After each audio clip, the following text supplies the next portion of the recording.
So, this is gonna be weird, but what I was thinking about recently was how I was bullied in school for a long time, and my home life was also really chaotic. I want to say, like, I'm quite healed from all of that now, so I'm telling the story. But I want to also acknowledge that I was the bully too. Yeah. It's hard to say that part, right? Like, I was also the thing that hurt me. I was also, at times, the one that hurt. You know?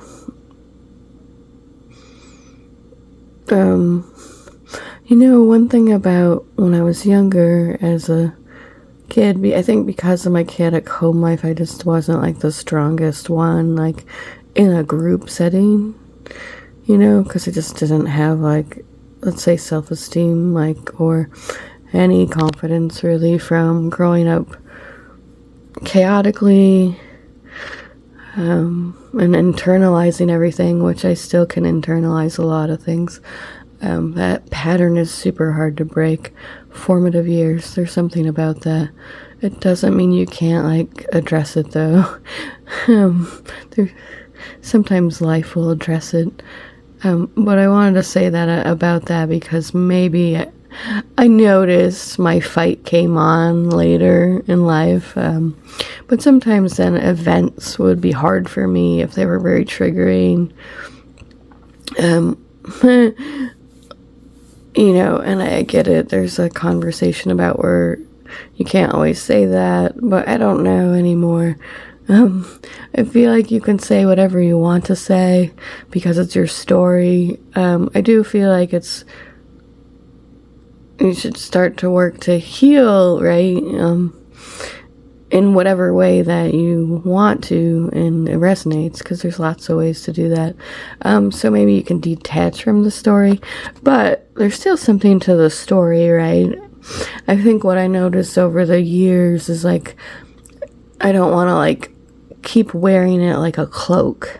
The story sometimes hides other things. We hide behind the story.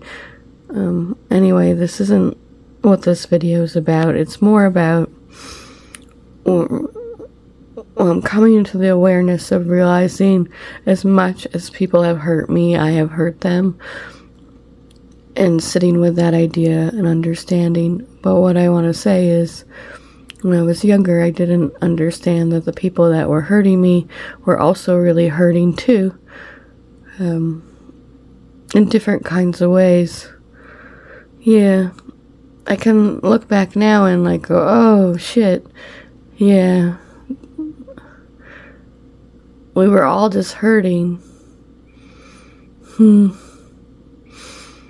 So, one person might have been the victim there in the story, and another person might have been the perpetrator, but have you ever become, have you ever been in a situation where your role was reversed? And I'm not saying this, like, proudly or anything. I'm just saying this asking this as a question. I think that's what's changed my life the most. And being in those different roles and, like, been put into those sides. And also really working to do the internal work and face myself in all the sides, which is not the easiest thing to do, because who wants to acknowledge that one could just be as capable and maybe has been on the other side, not necessarily the quote good side. So what I noticed over the years in my spiritual practice and my art practice, it's humbling to, start to admit these deeper things. It's also very freeing in a way. And then what it makes me realize is like, oh, so sometimes we're hurting and sometimes we're not. And when you're not hurting, you can help, right?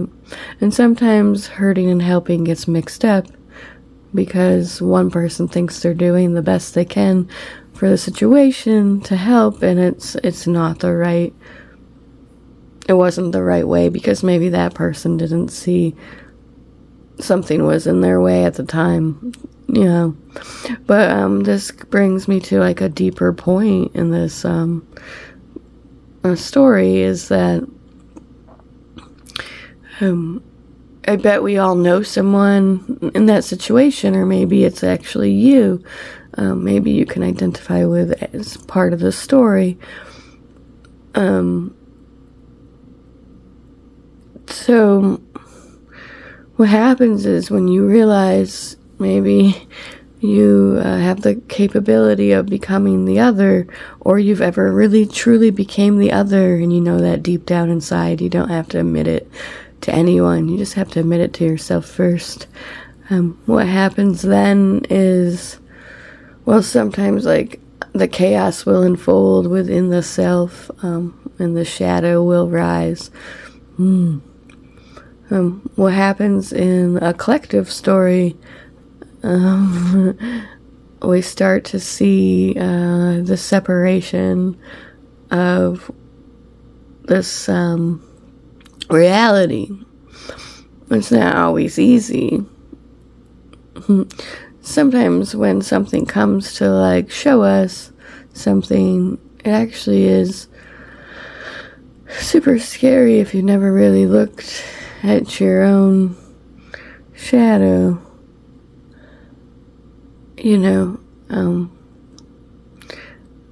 right now the light is reflecting that shadow, and it's kind of dancing, which is like funny because that's the Shiva Nataraj, the dancing Shiva. But look at how it like changes the shadow in the light. Yeah. As it flickers. And you stare into that moment and you realize things are always changing. So then you go back like deeper within inside, perhaps, and you just kind of look and you realize, oh,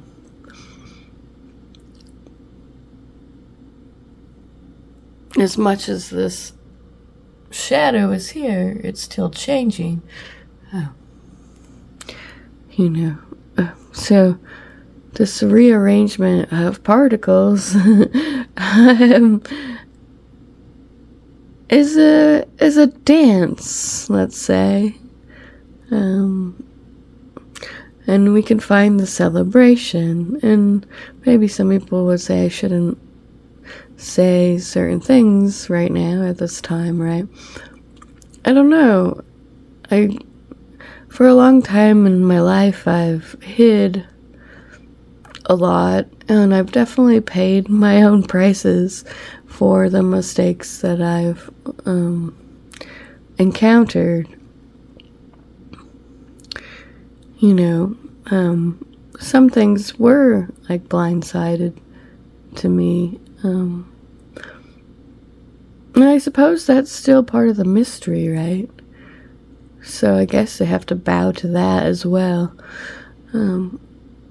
It's strange to be here now because I do see those, like how all sides have a role in a teaching, but I don't know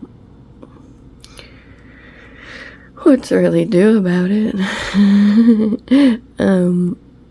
I think that's why I just want to talk about, you know, these stories, because I'm ready to tell all the stories. You know, they're just like very poignant, and they illustrate, I think, a lot, like when you realize you can become anything at any place and point in time in any way. Things kind of settle down, because you realize you're just as capable of anything, really, but it's just a choice, and you might make a quote wrong choice today, but you can make the quote right choice tomorrow. Or maybe it's happening in this moment. You're just deciding, I'm not going to do that anymore. Or that idea no longer serves me. Or maybe I would like reconciliation. And then you work from those places and points, right? So you're kind of always moving back out around that spiral of realization. Of course, you're still human, and mistakes still happen. But it's stop holding ourselves and each other to the to the fire. I mean, life will certainly do that for us. So it's in that memory of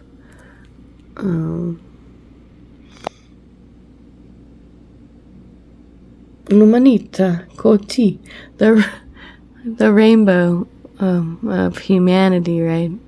And I think the teachers, I wouldn't always see this until I, opened up internally to this understanding, was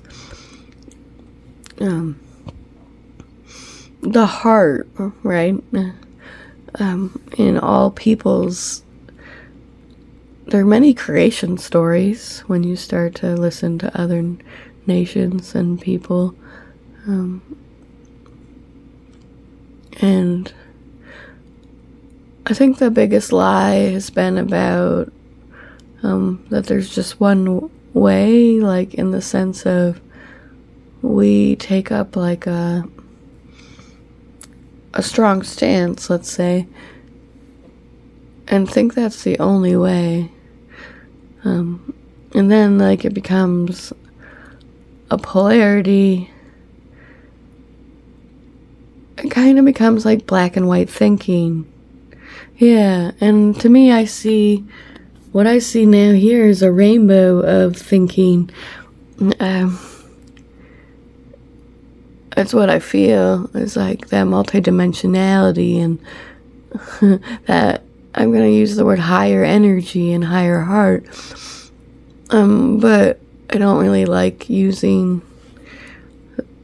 things that like denote a hierarchical structure, because I'm really interested in breaking down all hierarchical structures at this time in all worlds, but I'm not even interested in it. It's just happening.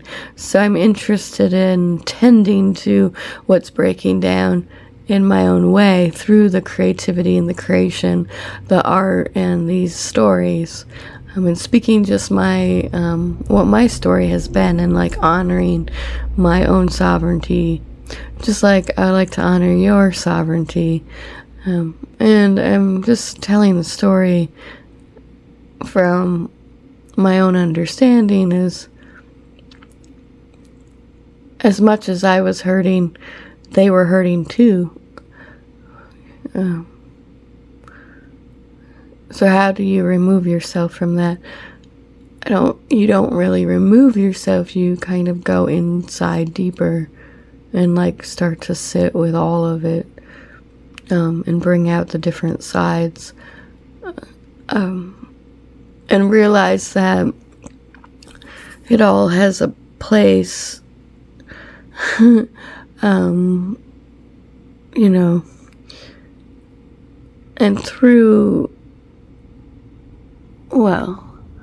through the destruction there is creation, right? This symbolizes that, but the energy changes, and it is changing a lot right now. It has been changing, right?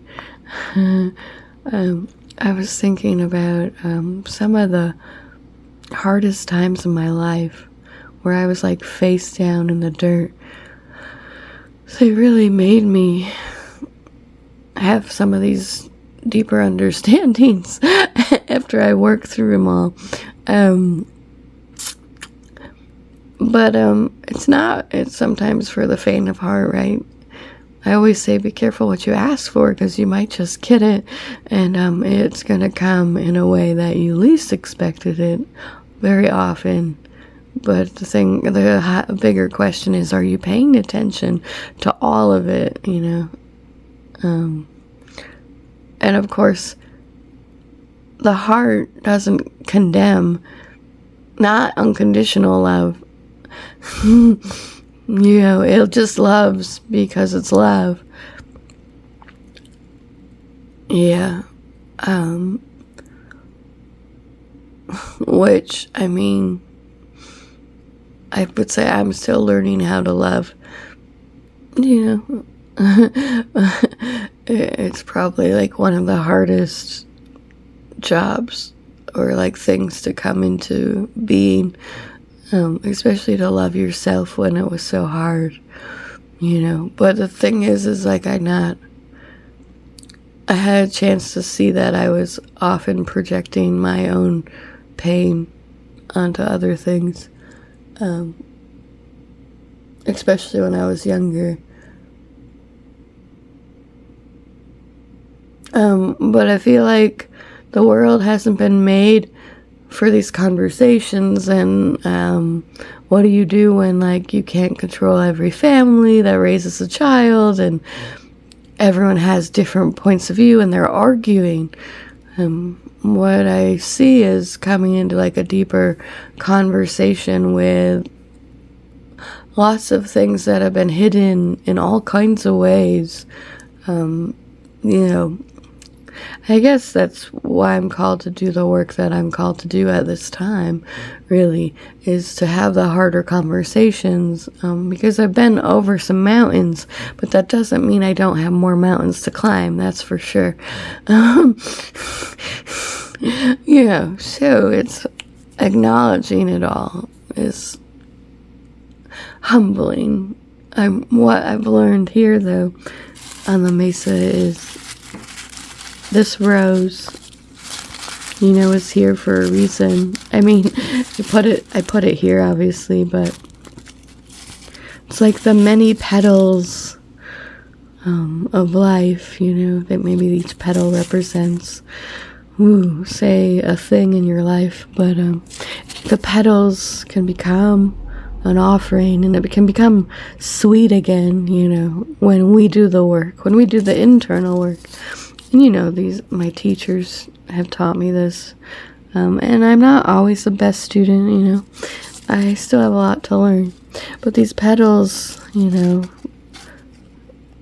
become the offering, and we can always become the offering again. That I know 1000%. And it's through our art and our heart and our creativity. And healing is what I'd like to say, that word. Now, it doesn't mean things go away forever. The noise quiets down, and we do have a higher vision within ourselves in order to see more of the story instead of being so blinded by it. But that doesn't really mean that there isn't always the next level to go to. So it's infinite, and here we are together. And I'm just gonna ring the unicorn bell. Isn't that cute? The bell.